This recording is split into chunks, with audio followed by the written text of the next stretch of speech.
Magandang araw sa ating lahat po dito sa Malaysia, mga Filipinos, and of course, ang mga overseas Filipino workers sa iba-ibang parte ng mundo. And mga kababayan, kapatid, and kaibigan natin dyan po sa Pilipinas. Ito po si Nico Fabian, nandito naman po sa programa natin na Nick Talk, The Real Talk with Nico. Welcome na welcome kayong lahat po. Sana, now, today is Feb 20 na tayo, no? And thanks God is Friday, bukas is Saturday. So, walang hinto po ang mga balita, political stories dyan po sa Pilipinas, especially tungkol kay Vice President Inday Sara Duterte, who is now the front runner na po, no? Front runner when we talk about the 2028 presidential election, because she already announced earlier that she will be running in the 2028 presidential election sa top post po, pagka-presidente po. So dahil dyan po, medyo may konting panic ba yun? Sabi nila, nagpanik na daw mga kabilang kampo, no? Upon, or right after the announcement of Inday Sara Duterte that she will be a candidate, no?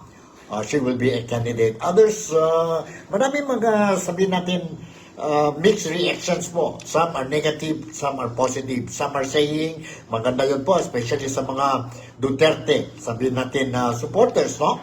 Duterte fans, Duterte supporters, and those who are really, no? Or they believe that the leadership of Inday Sara Duterte will help change ang buhay ng mga Filipino, ang pangalan ng bayan natin Pilipinas po. So they say it was a good political maneuvering or strategy made by the camp of Inday Sara Duterte. And so that pwede na po ang mga supporters ni Inday Sara Duterte freely talk about supporting their beloved, sabihin natin, their choice to be the next president of the Philippines to replace Ferdinand Bongbong Marcos Jr. po come May 2028. So, normally, based on our, sabihin natin, record, Philippine record when it comes to election po, sa loob ng 18 weeks po, then nandoon na yun po ang, sabihin natin, ang bagbakan po. But for the first time in history, si Inday Sara Duterte, when she made her announcement yesterday, no, it's I think that 10 weeks ahead sa previous or sa record ng Pilipinas when it comes to elections po. So maganda, some people are saying maganda po, she will be having more time, and although maskin she already announced that she will be running po, but it doesn't mean po na hindi pa siya pwede or she cannot withdraw, no? Ang intention niya po, because she already made her intention. But anyway, I don't think so po, no? Knowing Inday Sara Duterte, not personally po, but based on ang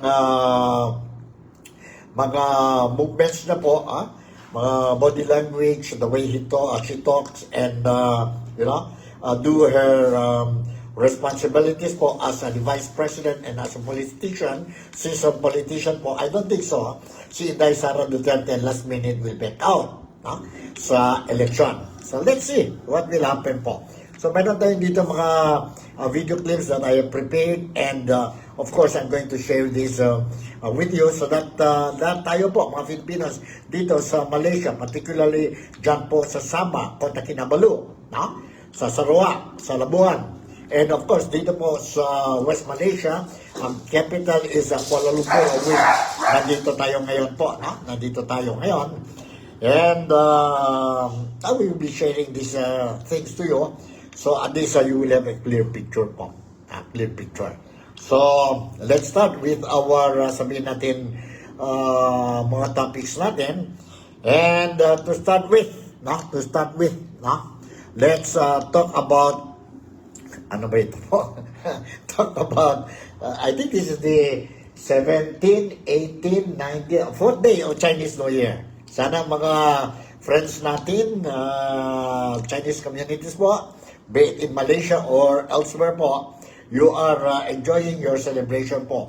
And the celebration is of course for 15 days po. Last day of Chinese New Year will be on March 3rd. And for those who are fasting, especially ang mga Roman Catholic believers, mga Kristiyano, 40 days, Lenten season ngayon po. I hope you will have this Lenten month or fasting month po. Will be a very happy and solemn one. Sa mga kapatid natin, second day na naman po ng Ramadan, ng puasa po, let's all cooperate and extend whatever assistance we can give to our Muslim brothers and sisters po, because they are also in the period of fasting for 30 days po. Ang ending ng Ramadan will be after 30 days, and it will kick off ang malaking celebration din. We call it Hari Raya Eid al-Fitr. While ang Lenten season, it will end with Easter Sunday after 40 days po. So yun, this is what is experienced now, both Christians and Muslims, as well as ang Chinese community natin. Chinese community natin. Shoutout muna tayo kay Bojok. Bojok. Hi, Bojok. Robert Infante. I don't know where you are now. Are you in the Philippines or somewhere there, outside the Philippines? Anyway, God bless you. And salamat pagi, salamat patang, and salamat mahalam. In other words, good morning, good afternoon, and good evening to you wherever you are, Bojok or Robert Infante. Thank you very much for watching. And po ang mga kaibigan na kapatid natin po, be it in Malaysia, Malaysians ba, or Filipinos legally residing and working dito po sa Malaysia, welcome na welcome kayo po, and I hope everything is running smoothly sa mga buhay natin. Alright. So, first thing that I want to share with you po is tungkol kay Tatay Digong. Narinig naman ang mga kaibigan natin, mga friends natin, kapatid, kaibigan, at sa mga Malaysian friends natin. Have you heard that Tatay Digong most likely will be attending the hearing of charges sa kanya po sa Monday yata. Monday is February 23rd po, dyan po sa The Hague, scheduled ang although it was delayed, canceled or postponed for many times, but ngayon po 100% po the hearing of charges of Tatay Digong or former President Rodrigo Roa Duterte scheduled on Monday, February 23 hanggang Feb 27 po. Earlier, nag-wait na po si Tatay Digong, ang right niya po to be present dyan po sa hearing. Sabi niya, I don't recognize ang jurisdiction ng ICC and I'm not going to attend. He's already 80 years old, and sabi niya, he will not be attending.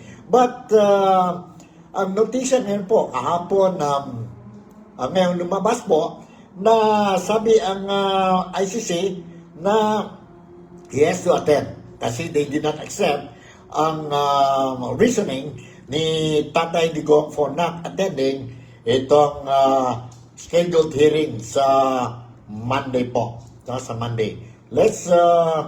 I will share with you po itong sabihin natin,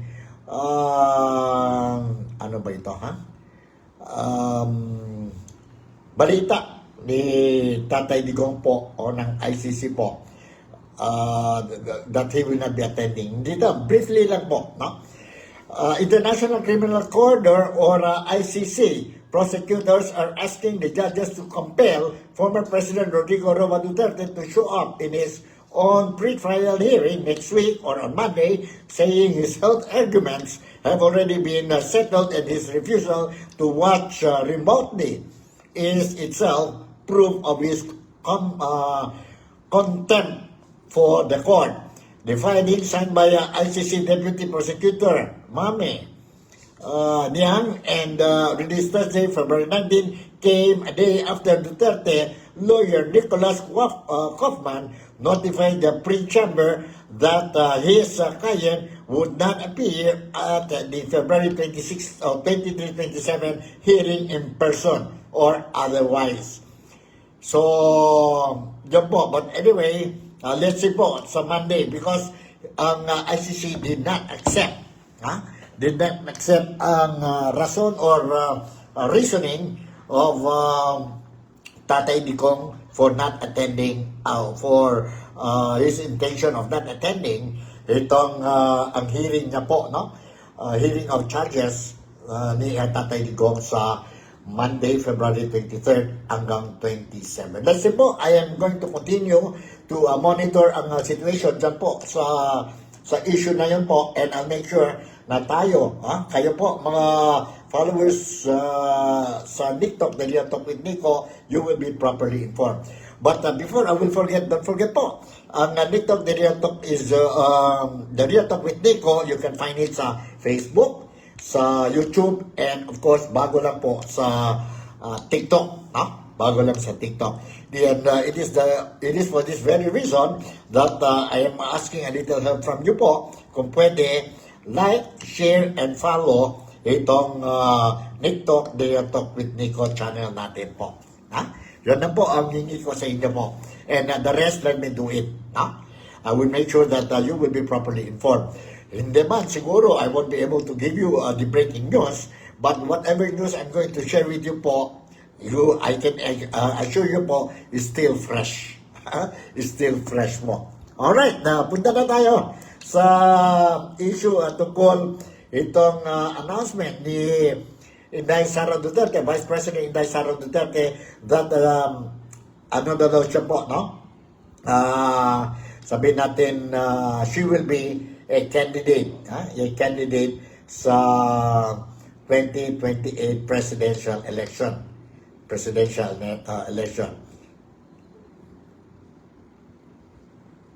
Alright, sana. Let's see.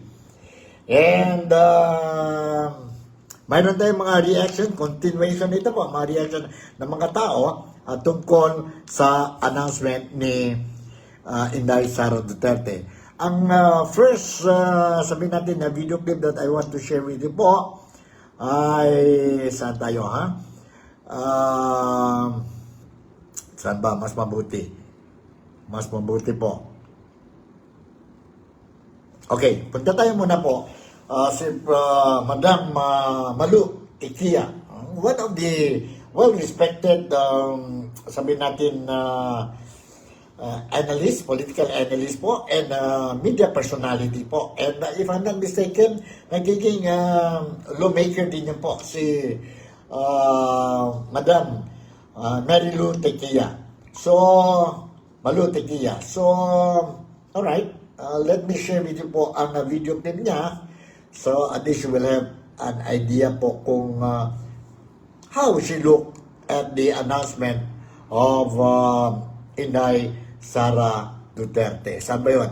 247. Hanap tayo ng 247 po. Sandali po. Mahirap na. Hanap tayo ang 247.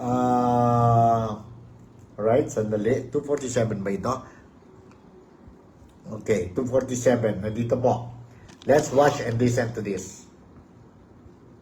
Nananakot, pwede po sa posturing din ang pananakot sa mga kongresista. Ano pong palagay niyo po dito sa sinasabi niyang pananakot na taktika? Kaya siya sigaran maaga. Again, yung pananakot, parte yan na hindi siya kilala talaga. Katulad ng sinabi ni Congressman Erice, kahit ng mga civil society organizations na kaalyado niya, tatakot sa kanya. Siguro yung sense na for once, magkakaroon ang bansa ng isang politiko na hindi sa mold ng tradisyonal. Si BP Inday kasi speaks her mind out. Hindi siya, ako sa whole career ko, nasanay na ako sa mga politiko na paikot-ikot, if a fudge, will not tell you directly. Ito, mo kasi napaka-direct at napaka-frontal. Yung, kung ano yung gusto niya sabihin, sasabihin niya sa'yo at hindi niya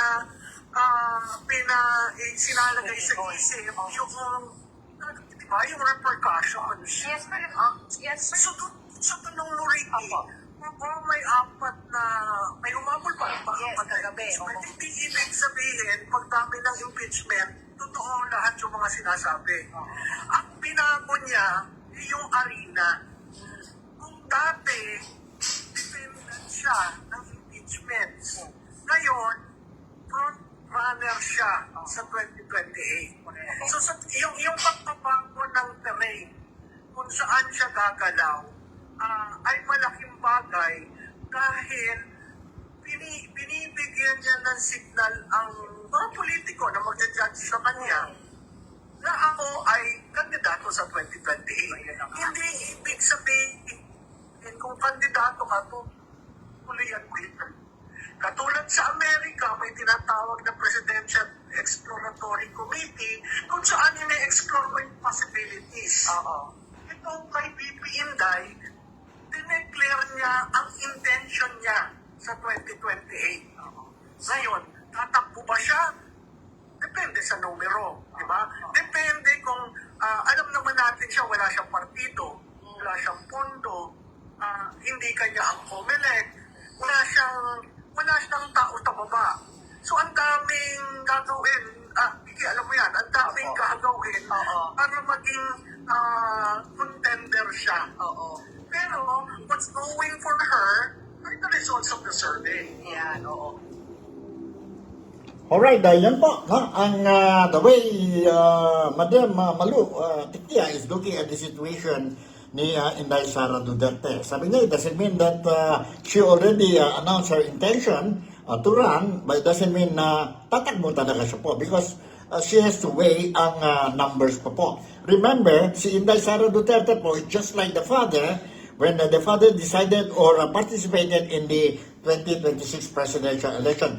Wala siyang congressman, wala siyang barangay, wala siyang mayor, o siguro meron isa o dalawa lang po, wala siyang pera. But last minute po, no, he did not file his candidacy and then there were some changes po. And only to find out, during the last 2 minutes po, dyan sa 2026 election po, nag-shoot up si Tatay Digong po, no?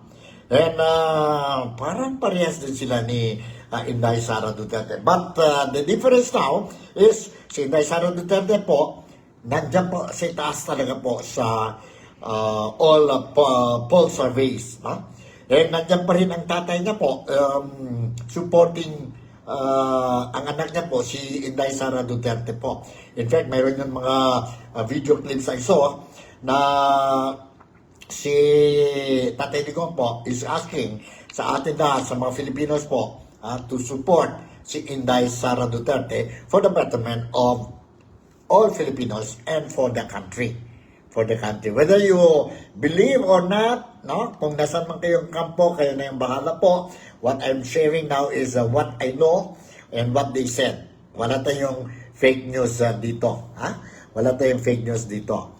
And the next video clip that I'm going to share with you, parehas pa rin po kay Madam Malu. Ha? Si Madam Malu po. And ano ba yun? 121. Si Madam Malu pa rin. Let's watch and listen kay Madam Malu Tikia. Tama yung mga sinabi mo, no? Unang-una, oo, sa kasaysayan, si Manny Villar at si Binay, dinemolish rin. Pero yung demolition na yan is like within the 18 months of preparation.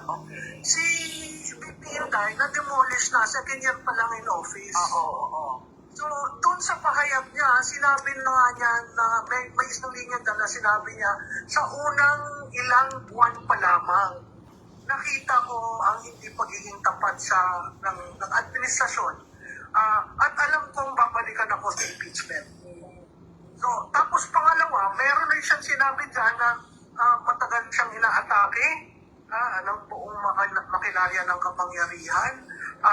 Pagkatapos Tapos ang sinabi nga rin doon, marahil matagal na rin akong hinatulan sa mata ng iilan. Oo. So, meaning, durog na siya. Ano pa namang itudurog ninyo, di ba? So, parang sa akin, kung gagamitin mo yung barometro ng kasaysayan, tama naman na maaga ka maghayag, talagang dudurugin ka. Ito hindi pa siya naghahayag, dinurog na siya. Kumbaga natin Naghayag na lang tinusan. ako, ano pa namang itapapag mo sa akin? Kumbaga natin tinusan. Alright, yun po, no? So, what Madam Malu was saying is that hindi to kagaya ni former Vice President Jojo Binay, wherein he was bashed, no?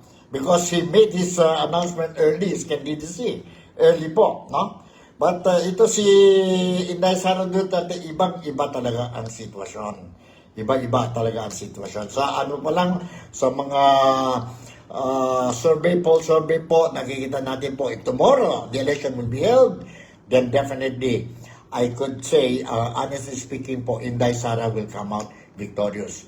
Okay, more on the reaction po. Nandito ang isang video clip na naman tungkol sa isang congressman, si Congressman Lawrence Defensor, also commenting, saying something, ang opinion po tungkol sa announcement ni Inday Sara Duterte. Nandito po, you hold on, I will share with you po. Ito, sandali lang. Hold on, and anong cue natin? 1:32.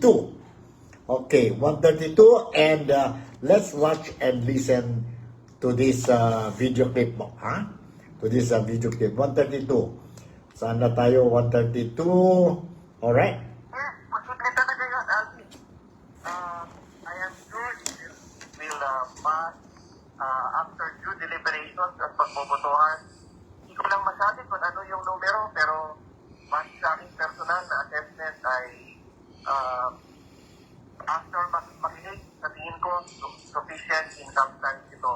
At ayaw ko lang pangunahan ang botohan sa ating komite. So mukhang pwede dun sa komite, pero pagdating sa plenaryo, ano sa palagay mo, makakayanin bang kumuha? Anong magic number para ma-impeach ang Vice President?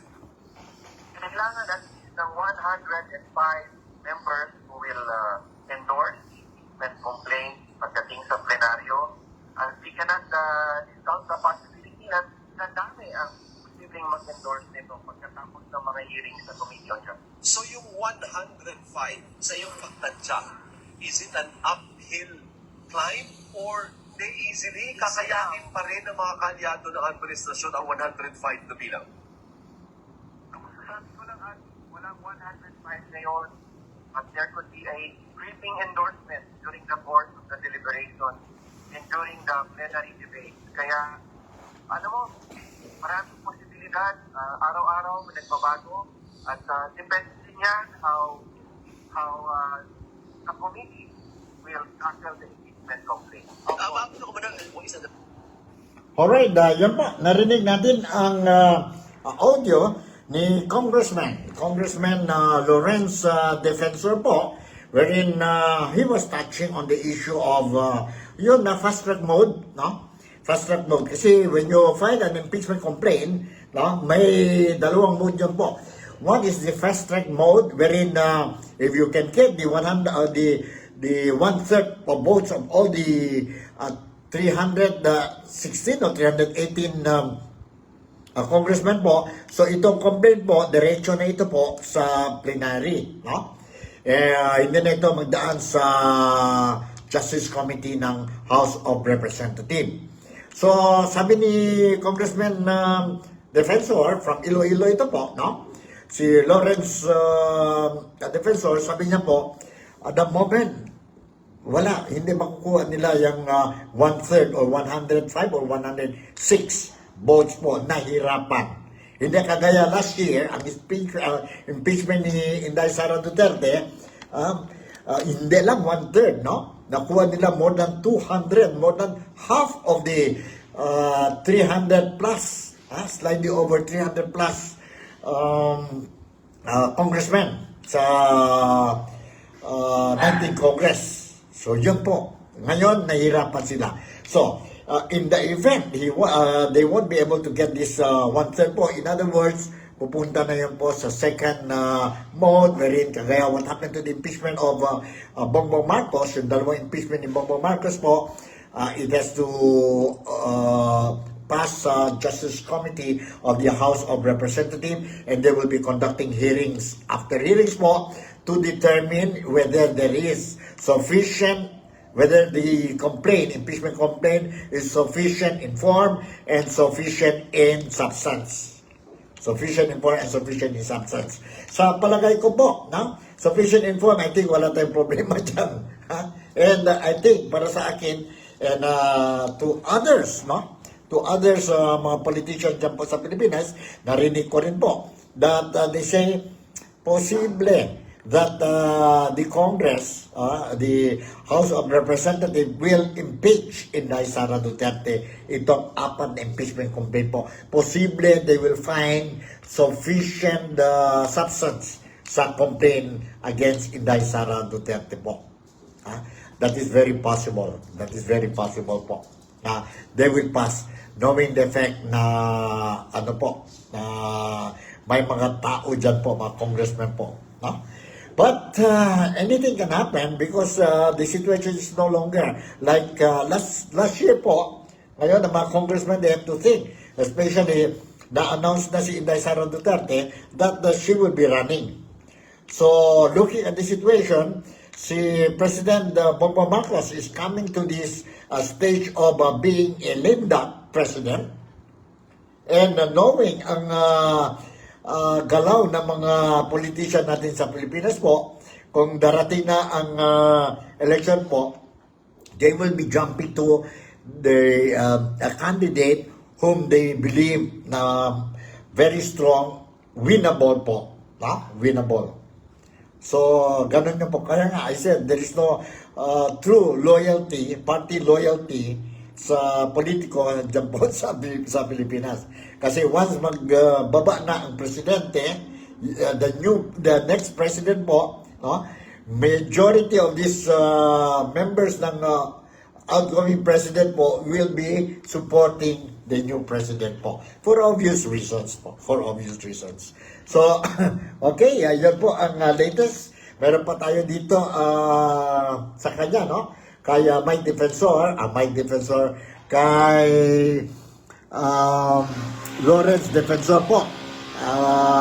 Another video clip, and let's watch and listen to this. Akin, ang announcement ng Vice President ay gusto rin yun para magkaalaman na kung sino ang mga kakampi niya at mga hindi niya kakampi sa Kongreso bago magsimula ang impeachment hearings ng Committee on Justice.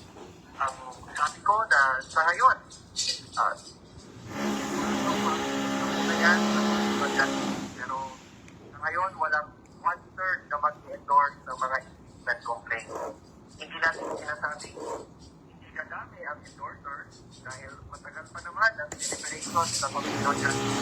Pero sa ngayon, walang 1/3 at maaaring lumagkas ito o maaaring hindi na rin. Kaya abangan natin kung paano ilalatag ang ebidensya at ang hearing ng chairman ng Committee on Justice. So, ibig nyo sabihin ko, posible talaga na may tumawid ng bakod. Ibig sabihin, may mga kabalong pa dyan na nilipat ng alyansa sa Vice President thinking na siya magiging presidente pagdating ng 2028. Posible yun natin dahil sa kanyang announcement, he has strengthened her following and made sure na ang mga pwedeng maging kaalyado niya ay lumabas na ngayon pa lang. There are regions and provinces very close to the Duterte, and we understand the dynamics of politics dahil malapit na ang 2028 at lalo na walang matatag na kandidato ang administrasyon na lumalabas, hindi ko nakikita ang ibang congressmen ay may sandalan para ang congressmen sa 2028. Pero, Alright, yan po. Narinig tayo ang boses ni Representative Congressman Lawrence Defensor. Okay, let me share you another video clip ngayon po. And this time around, because dahil nag-announce na si Inday Sara Duterte her candidacy, her intention to run, na mayroon na po, marami na mga haka-haka kung sino will be the Vice President of Inday Sara Duterte, sino ang kalaban ni Inday Sara Duterte, be it sino kaya sa administrasyon, Leni Robredo ba, si Senator Risa, si Senator Bama Aquino, or who else po, no? So yan po, lumabas na ang mga pangalan po. And of course, it's all unofficial. But anyway, let me share with you po itong video clip, no? Isang report dyan po sa Pilipinas, dyan po sa Manila po, regarding itong issue. Because si former Vice President Leni Robredo, ngayon mayor ng Naga, no? Naga City. And si BBM will be going to meet her sa Naga City tomorrow, Saturday po. No? Although whether hindi yun may walang color ng politics po, but we cannot deny, ang mga Filipinos will be thinking that it's a political move again po, no? To discuss kung paano ma-convince kay Vice or former Vice President Leni Robredo to be the challenger of Inday Sara Duterte. Posible yan po. But ang purpose ni BBM, ang meeting ni BBM at saka ni Leni is to talk about ang project, no? Project dyan po sa Naga City. So let's watch and listen to this report po. Let's watch and listen to this report. Ang cue natin po is 2 to... Saan tayo?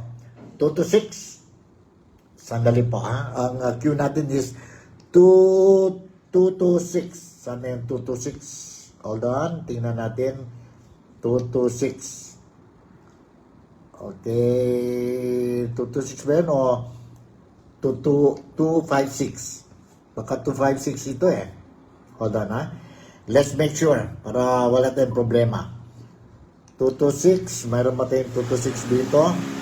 And sorry na po kung narinig kayo ng may grilling sound dito po kasi dito sa condo where I'm staying, ang neighbor ko po, they're doing some renovation.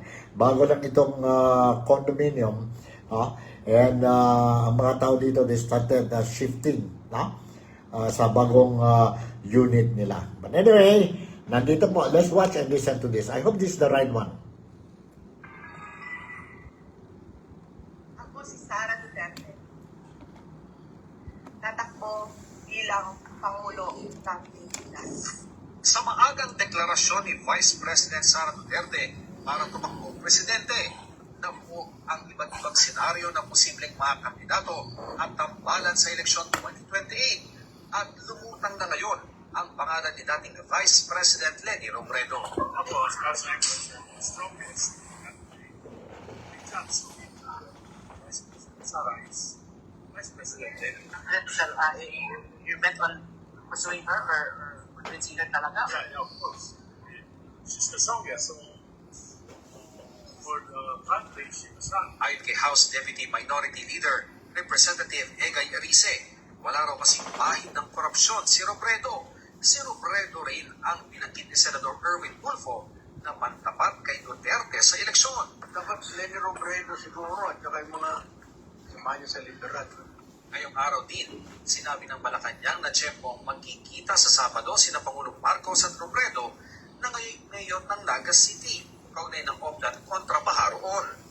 Nag-post din si Robredo na ininspeksyonan niya ang pupuntahang lugar ng Pangulo para bisitahin ang flood control efforts ng gobyerno. Tanong kay Palace Press Officer Claire Castro, may pag-uusapan pa bang iba ang Pangulo at si Robredo? Yan ang abangan nyo.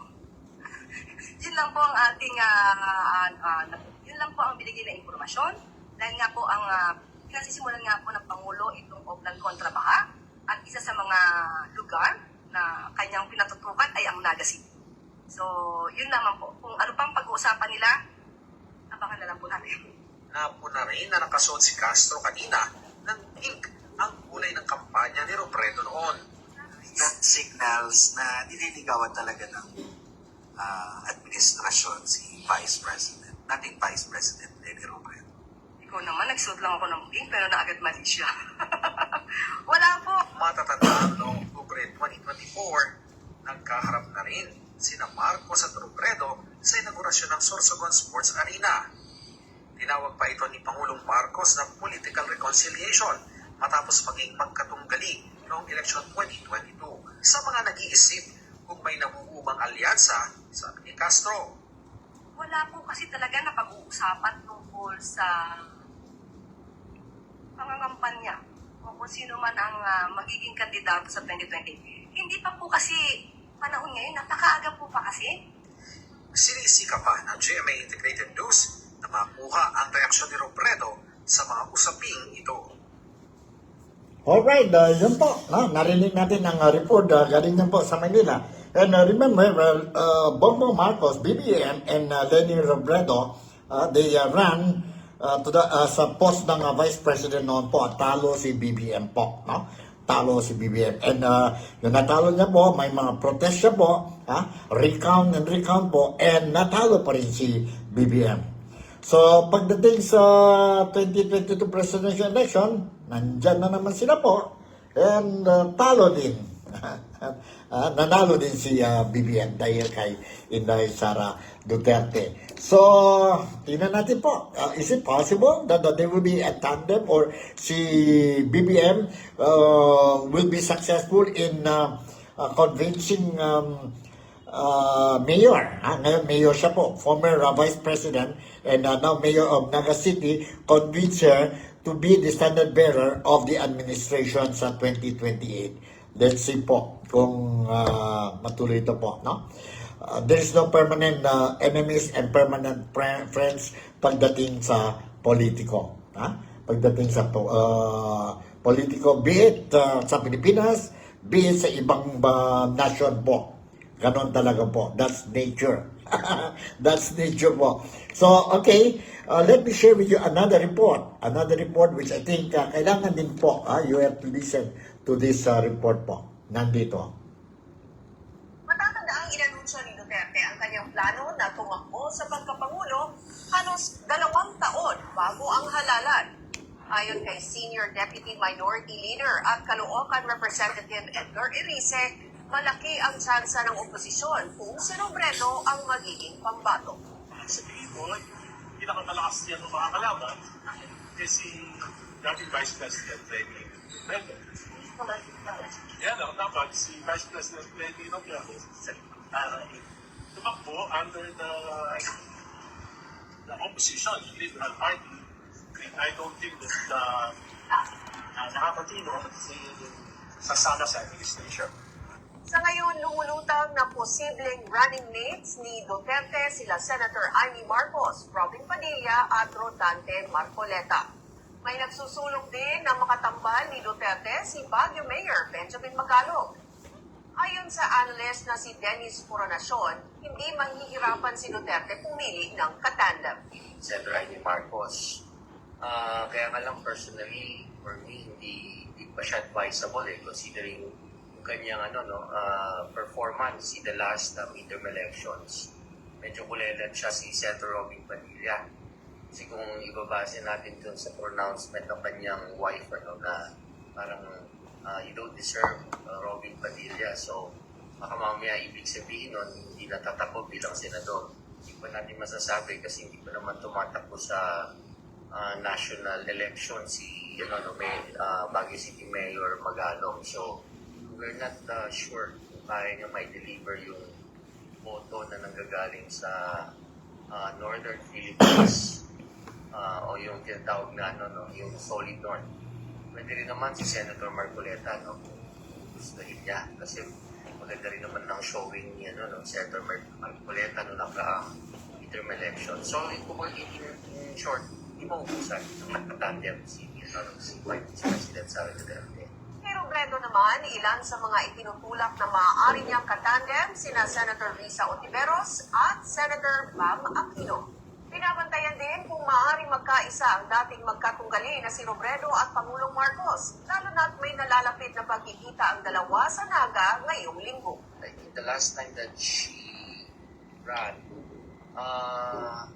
meron pa rin naman siyang solid base na 15 million, 15 to 16 million na voters. Kasi, I mean, kumbaga man, very different yung kanilang leadership styles ni silang dalawa, na babae. Magkaibang leadership style. So, if supporters of VP Lenny Robredo would be given a choice between the two leadership styles, most likely dun sila sa kay former VP Lenny Robredo pa rin. Sa ngayon, wala pang matunog na pambato ang administrasyon, pero ilan sa mga nababanggit sila DILG Secretary John Vic Remulla, DPWH Secretary Vince Dizon at MMDA General Manager Nicolas Torre III.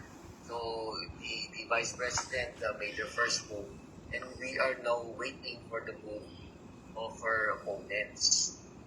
So, imbis na walang pressure sana sa mga aliado ng Liberal Party, ngayon kinakailangan silang i-fast track na nila yung pamimili, yung screening process, nomination kung sino pwedeng tumapat kay Vice President Sara Duterte.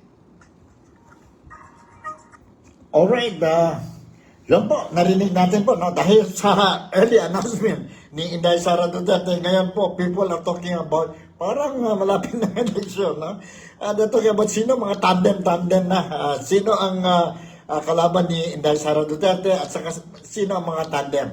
Pagdating naman to kay Inday Sara Duterte, sino daw po ang tandem, Vice President ni Inday Sara Duterte, may mga pangalan na po, si Marcoleta, si Padilla, may mga pangalan na po, and I don't think so. Inday Sara Duterte will be announcing or picking up ang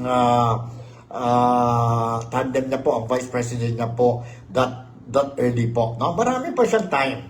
Marami pa siyang time po. And if, my own opinion, if you look at it po, malakas si Inday Sara Duterte sa Mindanao and of course dyan po sa Visayas. So if ever she will be choosing ang Vice President niya po, ang tandem niya po, it must come from Luzon para hawag din ang boto sa Luzon po.